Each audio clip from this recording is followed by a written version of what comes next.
Hello, my name is Dr. Aisha Woods, and I am the owner and sole proprietor of Dr. Aisha Breeds LLC, my mental health development and consultation business. Today, I had the honor of spending time with the amazing young ladies of This Is For My Girlz and their podcast, Just For Girls. We touched on topics such as self-acceptance, desocialization, and being a young girl in today's society. Stick around and check out some of our discussions. On this episode, we are discussing emotional maturity. Stay tuned. Hello, my name is Dr. Aisha Woods. My name is Malia, And my name is Amaya. and today's topic is emotional maturity. Tell me what you think about emotional maturity.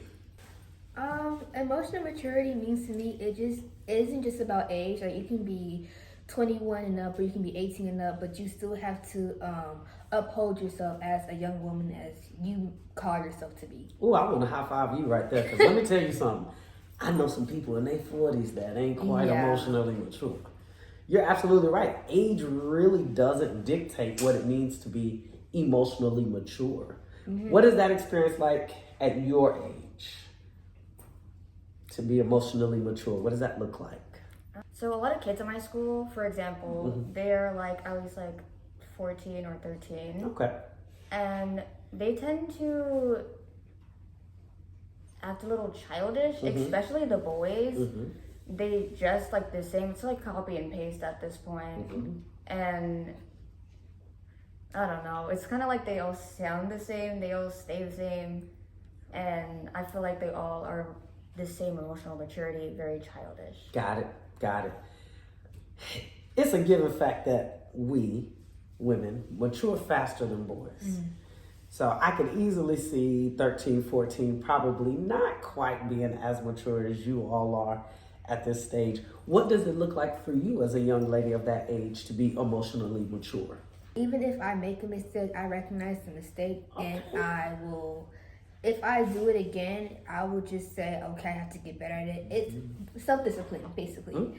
And what my mother always tells me, you have to be self-aware, which I'm still working on. So, yeah, that's what it means for me at my age right now. I love that. What about for you?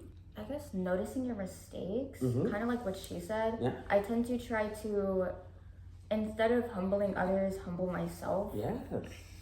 Because I feel like being mean to others is just not in my type of, that's just not my ways. Gotcha. I just can't be like that. So I try to, notice what I'm doing before trying to judge others. Absolutely.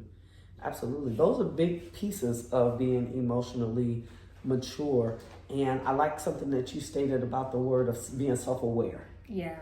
When we are self-aware, it really is kind of the definition of what you gave of saying, I'm going to check myself first before I maybe go and place the blame on someone else, or I start questioning why someone else is asking or doing a particular thing. Let me see how I may have contributed to whatever the circumstance of the situation is.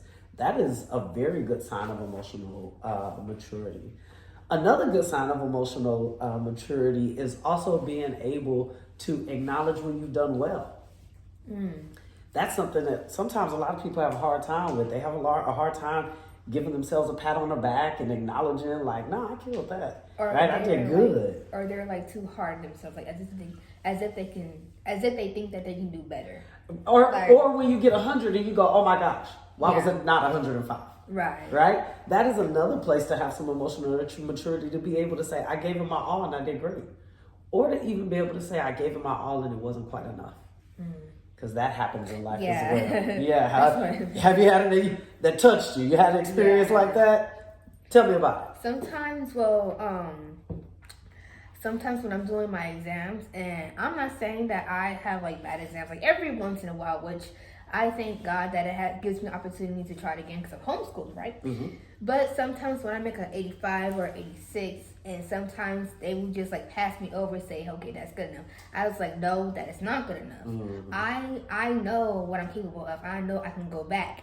And even if it's a midterm exam, which could be 100 lessons, 105 lessons, I would say, no, I know what I'm capable of, so I'm going to go back and try it all over again. And that's what I said. I think I can do better than what I did. Okay. if you think you can do better, do better. Yeah. Right? I'm always going to root for that. But I also want to acknowledge that when we think about the idea of our self-esteem and how we see ourselves, that's a piece of that. Being able to know I can do better in a particular area, or to be able to say there's some areas I need to grow in. That ties into that emotional maturity. So if you think about where you both are right now, what's an area in your life that you say, I want to get better in? My organization, like sometimes I need to be more organized, and I feel like I said before, I know what I'm capable of, and sometimes I need to push myself and say, hey, that's not where that goes. I need to do this or put it right there. So yeah, and my mama gets on on me about that too. Organization. Yeah. I see that. Let's circle back around to this concept that I mentioned of self-esteem. When we talk about emotional maturity, I reflect on something you said about how some of the boys kind of act at school and how that looks maybe somewhat childish. I love the idea of copy and paste, right? Like they're all the same. And this is what's happening in that time of development. But it does have a tendency to affect self-esteem. How do you see the self-esteem of young women your age? What does that look like? In my school, it's always the examples. Mm-hmm. A lot of girls are kind of like the boys. They're copy and paste. They're all very disrespectful. They're all very rude. There's this one girl who would literally say rude things about me behind my back specifically. Mm-hmm. And personally, I'm not the type of person to just sit there and let you talk to me like that. Right. I'm going to stand up for myself. So if you know you're talking to me like that, say it to my face so we can have a one-on conversation. How do you think social media plays a role in self-esteem with girls your age?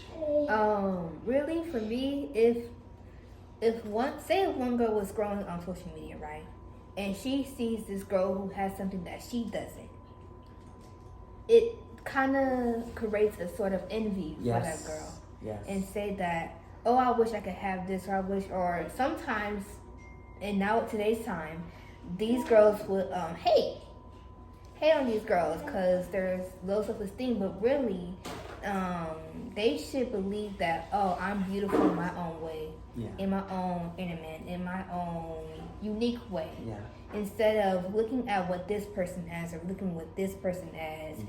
Focus on yourself. Yes. You know? Yes. I have a note here. You almost said it verbatim, and I know you ain't seen my notes. When we start to compare ourselves to others, it's typically because they have something that you like and want for yourself. Right. You do not have to become like someone else to achieve the things that they have. Right. You literally said that verbatim. And I respect that so truly, because envy is we see people that have things, right? And we're like, man, I want that. When I was a kid, if you had stairs in your house, in my mind, you were rich. If you had a refrigerator where you could get water out of it, like what? Filthy rich. And those were my goals. And then I accomplished those goals, and I was like, next time I buy a house, I'm getting a pool. Because that's what rich people have, right? Come to find out, I am not rich. But I did get the pool. So it wasn't about envy. It was about setting goals. Right. So when you see things or see people that have particular things that you're like, man, I want that, right? It's not about a jealousy, but it's saying I'm going to set a goal for myself because I want those grades. I want to get in that school. I even like that hairstyle. Next time I get my hair braided, I'm going to braid it similar to that, right? And it's, again, not in an effort to try to be like somebody else, or you can admire folks and aspire to have some of the things that they have. So I like that. You're absolutely right. And social media does some kind of way make people think that everyone's perfect and lives are perfect and bodies are perfect and bundles are perfect and lashes are perfect. When you know good and well it is not. When you wake up in the morning, you did not look like this. Despite what Beyonce told us, you did not wake up like this. Okay? If you would have seen me a couple hours ago, I was not this cute. It's a little rough.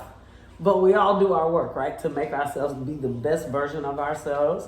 So I want to end on that note to encourage you two ladies to continue to be the best version of yourselves, to continue to work on having excellent emotional maturity, taking great care of yourselves, taking great care of the people around you, right? Making sure that you choose good people, you separate from the ones that maybe don't align with you. Right. And keep doing great work. Thank y'all for chatting with me. Thank you. Thank you for having us. We are. This is for my girls. Thanks for tuning in.